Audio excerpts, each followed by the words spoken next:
रूही माता रानी के आशीर्वाद से करेगी नहार की मदद, जिससे घर वाले आएंगे अपने होश में और फिर नहार करेगा हमेशा के लिए सुकून का अंत। क्योंकि जहां नहार किसी भी हाल में जब सुकून की बात नहीं मानता तो सुकून नहार को उसके कमरे में बंद कर देती है, जिससे नहार को घर वालों की बेहद चिंता होने लगती है और रूही को भी समझ नहीं आता कि आखिर वह अब नहार की मदद कैसे करें।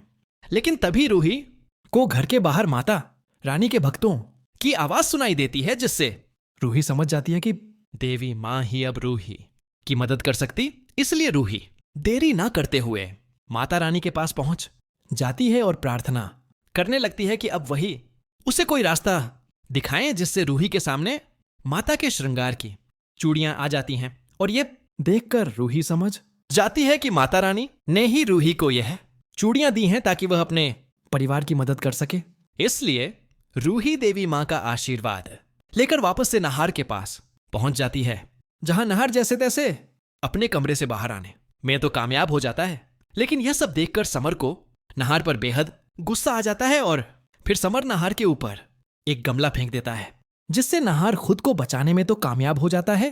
लेकिन तभी रूही भी नहार के पास पहुंच जाती है और उसके सामने वह चूड़ियां खनखनाने लगती है, जिससे माता रानी के आशीर्वाद से नहार को उन चूड़ियों की खनखनाहट सुनाई देती है, जिससे नहार समझ जाता है कि यह कोई और नहीं बल्कि रूही है। और इसलिए नहार रूही से कहता है कि उसे उसकी चूड़ियों की आवाज सुनाई दे रही है, जिसे सुनकर रूही को काफी खुशी होती है। और फिर रूही नहार को चूड़ियों की आवाज से अपने पीछे आने को कहती है, जिससे नहार ऐसा ही करता है। और फिर रूही सुकून से बचाते हुए नहार को घर से बाहर ले आती है, जिसके बाद रूही नहार को समझाती है कि अभी भी नहार के पास मौका है। इसीलिए नहार ने हनुमान जी की सिंदूर जिस पानी में डाली थी, अगर वो पानी नहार घर वालों के ऊपर डाल देगा तो घर वाले अपने होश में आ जाएंगे। इसीलिए जब सुकून अपने कमरे में दादी और सोनी से अपने पैर दबा रही होती है, तो नहार उस पानी को एक बर्तन में लेकर पूरे घर वालों के ऊपर डाल देता है, जिससे सभी घर वाले अपने होश में आ जाते हैं। और यह सब देखकर सुकून को एक बड़ा झटका लगता है। इसलिए सुकून एक बार फिर से अपनी शक्तियों से घर वालों को अपने वश में करने लगती है, मगर घर वालों पर सुकून का कोई जादू नहीं चल पाता।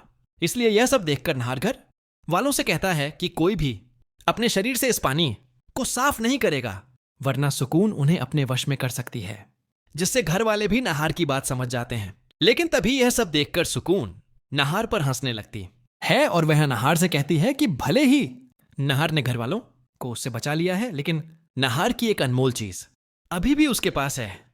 इसलिए सुकून जल्दी से अपने कमरे में जाती है और वहां से उस बोतल को निकालकर नहार से कहती है कि रूही की आत्मा उसके कब्जे डाल देती है, जिससे सुकून आगे नहीं बढ़ पाती।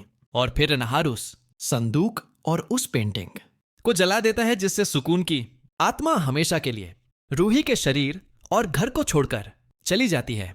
फिर रूही अपने शरीर में प्रवेश करती है, जिससे नहार को बेहद खुशी होती है और वह रूही को गले से लगा लेता है। इसलिए अगर आप भी चाहते हैं कि अब रूही और नहार रूहान को भी ढूंढ निकालें, तो कमेंट्स में रूहान टाइप करना ना भूलें।